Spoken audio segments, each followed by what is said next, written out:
welcome back. In this video, I am going to show you how to connect AOC monitor to laptop. If you find the solution of your problem, then watch the video till the end so you cannot miss any important step. And if you find this video helpful, so please consider subscribing our channel for more this type of content. If you want to connect AOC monitor to laptop, then we need to follow some steps. You can do this with the help of HDMI cable. So first check the ports. Look at your laptop to see if it has an HDMI port. Most models do, but some might have USB-C port that support video output. Then get the right cable.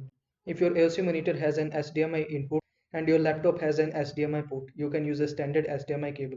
If your monitor has a different input like DisplayPort or VGA, you may need an adapter.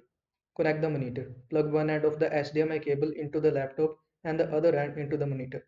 Power on the monitor. Make sure the AOC monitor is powered on and set to the correct input source. Then configure display settings. On your laptop, right click on the desktop and select display settings.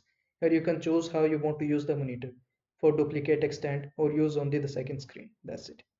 I hope this video was helpful to you. Make sure to like this video and subscribe to my channel for more this type of content. Thanks for watching.